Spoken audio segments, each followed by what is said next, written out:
नमस्कार फ्रेंड्स, मेरा नाम है पवन शर्मा, एक yoga instructor, fitness coach and rehab reconditioning specialist. तो जैसा कि पिछले दो वीडियो में मैंने आपको बताया था कि किस तरह से कोरोना की वजह से हम लोग एक सिस्टम पे और डेस्क जॉब, हमारे लॉन्ग आवर्स बढ़ गए हैं, हमारी लाइफस्टाइल पूरा उसके ऊपर बिल्कुल ही चेंज हो गया हमारा लाइफस्टाइल। तो हमको दिक्कतें हो रही है, नेक मूवमेंट, नेक पेन हो रहा है, शोल्डर पेन हो रहा है, ट्रिगर पॉइंट बन रहा है। उसी में तीसरी चीज एक कॉमन आ रही है, लोअर बैक पेन। अब लोअर बैक पेन के बहुत सारे रीजन होते हैं। मैं यही सजेस्ट करूंगा कि आप किसी प्रोफेशनल से मिलें। वैसे आमतौर पे ये खुद से डायग्नोजेबल होता है, सेल्फ ट्रीटेबल होता है, बट उसके लिए हमें पता होना चाहिए कि हमें लोअर बैक पेन किस कारण की वजह से हुआ, यानी कि रीजन क्या है लोअर बैक पेन का। तो उसके पीछे मेन 6 रीजन है। नंबर 1 मसल स्ट्रेन, दूसरा स्लिप डिस्क, तीसरा sciatica नर्व, चौथा है बैक इंजरी, पांचवा है डीजनरेटिव डिस्क एंड छठा है पुअर पोस्चर एंड स्टिफनेस। तो आज का जो हमारा टॉपिक बना रहेगा वो इस 6th नंबर पे बना रहेगा, पुअर पोस्चर एंड स्टिफनेस। देखो, जैसा कि हम जानते हैं, जैसे हम लोअर बैक बोलते हैं, उसे बेसिकली बोला जाता है क्वाड्रेटस लंबरम मसल। ये इस तरह से स्पाइन के दोनों तरफ छोटे मसल होते हैं, हिप बोन के ऊपर फिक्स, जिसे हम अक्सर लोअर बैक बोलते हैं। ठीक है, तो ये जब मसल स्टिफ हो जाते हैं, जब इनकी अच्छे से एक्सरसाइज नहीं होती है, ठीक है, एक्सरसाइज वेट लिफ्टर वाले भी करते हैं, बट उनको भी नॉर्मली ये स्लिप डिस्क की दिक्कत रहती है। Why? Because they don't do it proper stretch. तो इसके लिए बेसिक सॉल्यूशन है, number 1 keep moving. Walking is the best medicine for lower back. Second thing, yoga and strength, यानी कि स्ट्रेच करेंगे, स्ट्रेंथनिंग करेंगे। ठीक है। नंबर 3 है keep maintaining your good posture. And number 4th is ice and heat. इसे हम हॉट एंड कोल्ड फर्मेंटेशन भी बोलते हैं। अभी ये तो पता लग गया कि हमें करना क्या है, ये रीजन पता लग गया कि मुझे रीजन क्या है। ठीक है, अगर रीजन 6th है पुअर पोस्चर एंड स्टिफनेस, तो इसके लिए कुछ योगा पोस्चर है, पहले इसको इस तरह से करेंगे, या फिर हम कोर को स्ट्रेंथनिंग करेंगे। मैंने बताया ना कि सेकंड नंबर पे मैंने बताया था कि सॉल्यूशन में कि योगा एंड स्ट्रेंथ। तो योगा एंड स्ट्रेंथ करेंगे कैसे? तो बेसिकली लोअर बैक पेन, जब हम पुअर पोस्चर बोलते हैं ना, तो पुअर पोस्चर का मतलब ये होता है कि हमें पहले पता होना चाहिए कि मेरा लोअर बैक पेन, इसमें भी 2 कैटेगरी एक्चुअली डिवाइड हो जाती है। पहला होता है ये जैसे बोलते हैं वीक कोर, यानी कि हमारा कोर है बहुत ज्यादा वीक है। दूसरा है कि मेरा कोर, मैं ट्रेनिंग भी कर रहा हूं, बट मेरा जो लोअर बैक है वो बहुत ज्यादा टाइट हो गया है। तो इन दोनों में से पहले हमें रीजन पता होना चाहिए कि क्या है। ठीक है, इसके लिए fitness instructor is the right person to diagnose this thing. Because जब एक अच्छे ब्रांड में या किसी आप एक अच्छे रेप्यूटेटेड क्वालिफाइड ट्रेनर के पास जाते हैं, तो सबसे पहले आपका फिटनेस इंस्ट्रक्टर एक फिटनेस टेस्ट लेता है। ठीक है, उस असेसमेंट के अंदर, फिटनेस असेसमेंट में करता क्या है, वो आपकी पूरी बॉडी को एक्सेस करता है, जिसमें आपका कार्डियोवास्कुलर एंड्योरेंस, आपका स्ट्रेंथ, आपकी फ्लेक्सिबिलिटी, आपका माइंड मसल कोऑर्डिनेशन, आपका कोर, ये सारी चीजें चेक करता है, तमाम चीजें चेक करता है।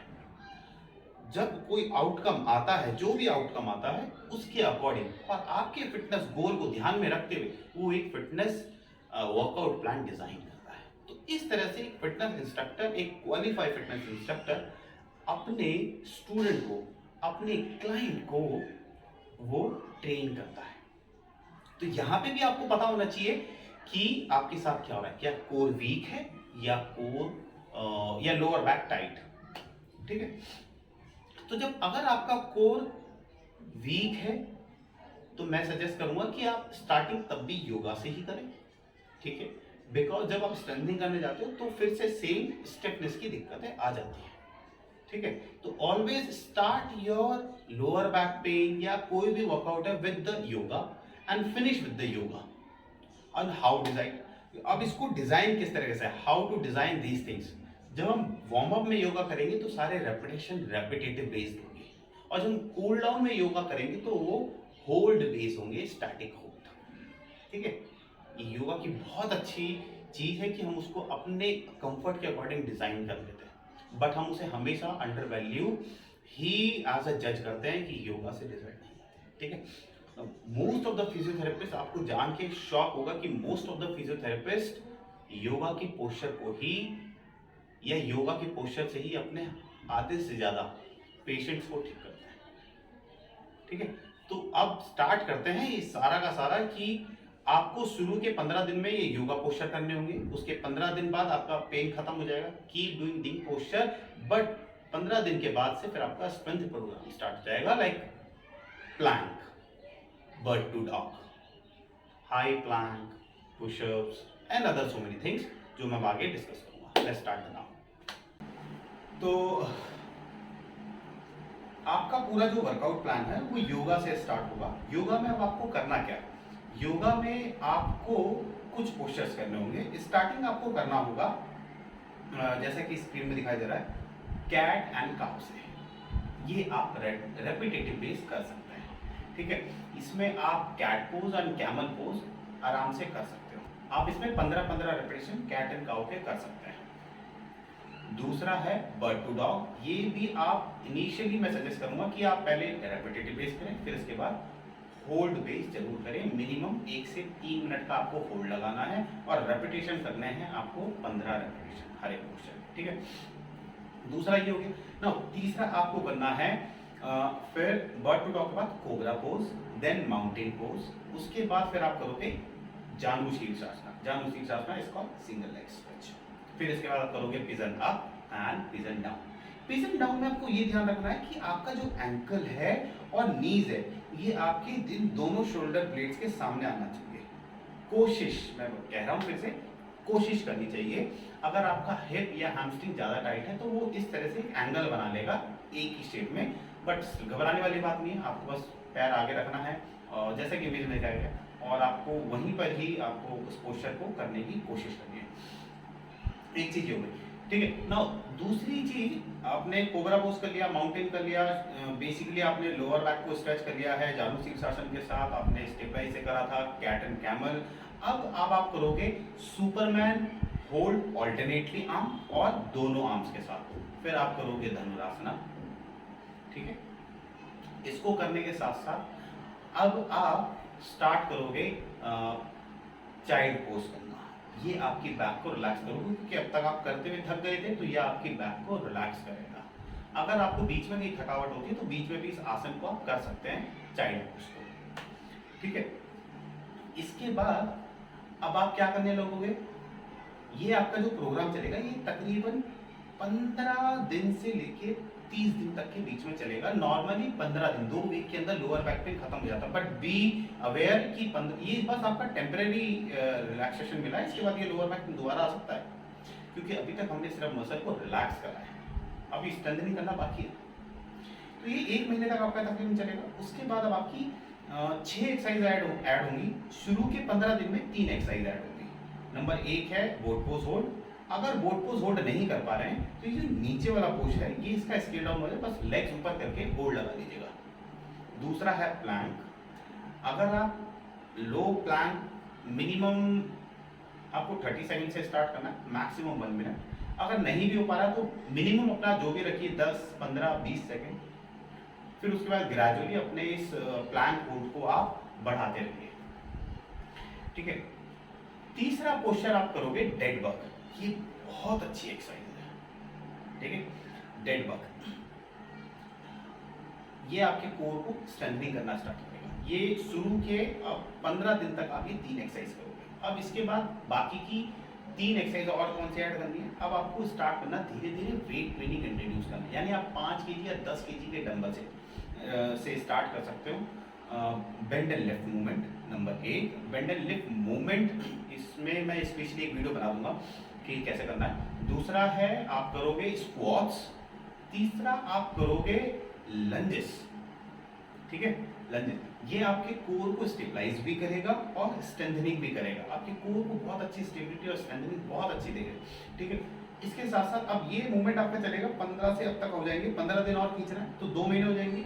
1 महीना हमने योगा पे दिया, ठीक है, बट ये और दूसरा महीना हमने वेट ट्रेनिंग दिया। वेट ट्रेनिंग का मतलब ये नहीं है कि आप ये जो 1 महीना हमने मेहनत करी थी योगा को करना छोड़ दोगे, ये आप आधा या शुरू में पहले योगा से स्टार्ट करोगे फिर स्ट्रेंथनिंग, लास्ट में ये जो योगा के पोस्चर थे शुरू में आपको रेपिटेटिव बेस करना है, लास्ट में आप इनको होल्ड बेस करना है, ठीक है। जैसे मैंने शुरू में बताया था कि योगा को हम रेपिटेटिव बेस और होल्ड वाइज दोनों कर सकते हैं, तो आपको इसी तरह रखना है, शुरू में repetitive base, I am repeating again, and weight training, and then आपको करना है hold base. Hold minimum 1 minute, maximum 3 minute. मैं यही सजेस्ट करूंगा कि आप 3 मिनट जरूर करें, जो पोस्चर 3 मिनट कर सकते हैं उन्हें जरूर करें, ठीक है। इसके बाद आपको करना क्या है, ये हो गया।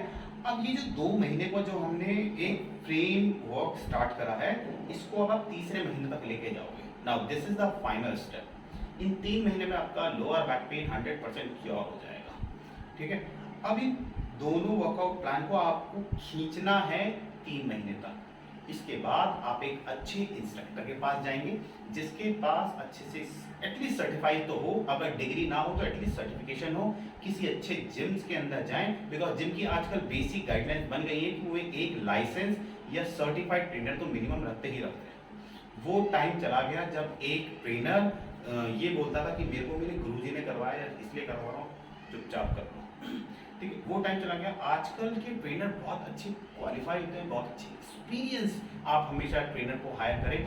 और मैं यही कहूँगा कि एक आजकल का ट्रेनर पर्सनल ट्रेनर ना होके वो पर्सनल ट्रेनर से कहीं ज़्यादा होता है, वो आजकल पर्सनल थेरेपिस्ट की तरह काम करता है, वो हमेशा आपके वेलबींग की तरह काम करता है, ठीक है। अगर आपके आसपास जिम नहीं हो पा रहा है या आपके आसपास कोई अच्छा ट्रेनर नहीं मिल पा रहा है, तो मैं सजेस्ट करूँगा आप हमारे ये जो नंबर चल रहा है यहाँ पे कॉल बैक करें। हमारे फिजियोथेरेपिस्ट हैं, बेस्ट योगा टीचर हैं, पीएचडी होल्डर डॉक्टर्स हैं, ठीक है, वो लोग आपकी ट्रेनिंग करवाएंगे, ठीक है। तो आप यहाँ से ट्रेनिंग स्टार्ट कर सकते हैं, ठीक है, जो कि हमारी ग्रुप क्लासेस होती हैं। स्पेशली हम प्री नेटल पोस्ट नेटल करवाते हैं प्रेग्नेंट ममास को भी, उनकी स्पाइन से रिलेटेड यही दिक्कतें होती हैं, ठीक है। और भी हमारे पास old age athletes, normal layman और जो आईटी है जिनका जो बेस्ट जॉब रहता है, वो बहुत बड़ा ज़्यादा क्राउड है हमारे पास जो आजकल इस तरह की प्रॉब्लम से जूझ रहा है, ठीक है। अब एक इंस्ट्रक्टिंग फैक्ट बताता हूँ, आने वाले टाइम में ना ये हर 14 साल का बच्चा लोअर बैक पेन से परेशान रहेगा। रीज़न एक, बचपन में जब बच्चा चलना शुरू करता है ना, तो लाड प्यार में हम उसे और थोड़ा, हम क्योंकि कॉम्पिटिटिव है ना, क्योंकि हमारे रिश्तेदार के बच्चे चलने शुरू कर दिया और हमारा बच्चा अभी तक क्रॉलिंग कर रहा है, और ये तो हमारे लिए एक बहुत बड़ी शर्म की बात है। तो हम क्या करते हैं, उसे वॉकर ला के दे देते हैं, ले बेटा चलना सीख। बच्चा चलना तो सीख जाता है, लेकिन बिना स्पाइन के या बिना कोर के स्टेबलाइज हुए चलना कैसे सीखेगा? बेचारा जैसे तैसे करता है, 1 महीना 1.5 महीना 2 महीने में वो लगा रहता है, इधर उधर टक्कर खाता रहता है, ठीक है, वो सीख तो जाता है। लेकिन होता क्या है, वो यही बट टू डॉग वाली एक्सरसाइज जो से आज फिजियोथेरेपिस्ट करवा रहा है, जो मैंने आपको अभी सजेस्ट करी है, वो बचपन में करता है, जिसे हम क्रॉलिंग, वो उसने तब कोर्स छोड़ दिया था, इसलिए उसे अब 14 साल की उम्र में करना पड़ रहा है। तो मेरी यही एक रिक्वेस्ट है कि जिसके घर में छोटा बच्चा है ना, तो उसको आप ये वीडियो जरूर शेयर करें। एटलीस्ट अब आने वाले नए बच्चे को लोअर बैक पेन से होकर नहीं गुजरना पड़ेगा, ठीक है। तो कोशिश करें कि इस वीडियो को उन लोगों तक भेजें, या आपके बगल में जो हो सकता है, जो आपका कुलीग है, जिसके आप डेली सुबह शाम बात करते हैं या बात करती हैं, तो मैं यही सजेस्ट करूंगा कि अपनी फ्रेंड को जरूर भेजें, अपनी मम्मास को जरूर बताएं। हमारे घर में अक्सर हमारी माएँ इस दर्द से जूझ रही होती है, लेकिन हमारा ध्यान नहीं जाता, ठीक है। दूसरा, अपनी कम्युनिटी को बिल्डअप करने की रिस्पॉन्सिबिलिटी हमारी ही है और किसी की नहीं है। ये देखिए, ये हमारा डिसीजन है कि मैं अपने आसपास कैसी कम्युनिटी बिल्डअप कर रहा हूँ। अगर मैं एक हेल्दी या जो कि फ्रीक्वेंट जिम गोअर्स हैं, जो कि वर्कआउट, मैं इनको बोलूँगा वर्कआउट एल्कोहलिक, तो मतलब बहुत ही ज़्यादा वर्ड हो जाएगा, बहुत बड़ा, वर्कआउट वाली पर्सन, मैं ये कहूँगा जो बंदा एक नॉर्मल जिम जाता है वीक में 3 बार, अगर आप कुछ ऐसे बिल्डअप से बात करोगे और उसे जिम से टकराते हो या उससे कभी बात करते हो यार, तो आप जनरली इस तरह की, यार आज वर्कआउट बड़ा अच्छा हो रहा है, क्या क्या क्या लेकर आते हो प्री वर्कआउट? तो बोलेगा यार मैंने एक बनाना लिया था, बोले यार तभी आपके अंदर, तो बोले हाँ यार नेक्स्ट टाइम मैं भी एक लूँगा। वो बोलेगा यार आप अपने काफ़ी कम टाइम में बहुत अच्छे से इम्प्रोवाइज करिए आप क्या? बोले यार मैंने ना अपने वर्कआउट के बाद ना अपना एक प्रोटीन स्टार्ट कर दिया है या पनीर स्टार्ट कर दिया है, या फिर आप बोलोगे यार मैंने मल्टी वाइटामिन से स्टार्ट कर दिए हैं, या जनरली जो नॉर्मल यार मैंने ना आपका अनकुक्ड फूड थोड़ा सा ना बढ़ा दिया अपने मील के अंदर। तो आप दूसरी तरफ कैटेगरी, यार आज पार्टी में जा रहा है, बोले हाँ यार गया जा रहा हूँ, क्या करेगा बोले सुबह यार पिछली बार 3 लगाए थे, इस बार 5 टक्के लाके शॉट लगाऊंगा। तो ये बस एक जोक है। तो ये इस तरह की कम्युनिटी है कि यार कि मैं किस तरह की कम्युनिटी में रह रहा हूँ, ये मेरी जिम्मेदारी है, ठीक है। तो व्हाट आई बिलीव कि इस तरह के अपने आसपास की कम्युनिटी को बिल्डअप करने की रिस्पॉन्सिबिलिटी भी हमारी है, किसी और की नहीं है। कोई और बाहर का बंदा हमारी कम्युनिटी को बिल्डअप नहीं करेगा, कि हमारी रिस्पॉन्सिबिलिटी है, ये हमारा डिसीजन है कि हम किस तरह के लाइफस्टाइल को जीना चाहते हैं, हम किस तरह की कम्युनिटी में रहना चाहते हैं, ठीक है। तब तक के लिए नमस्कार, बाय बाय।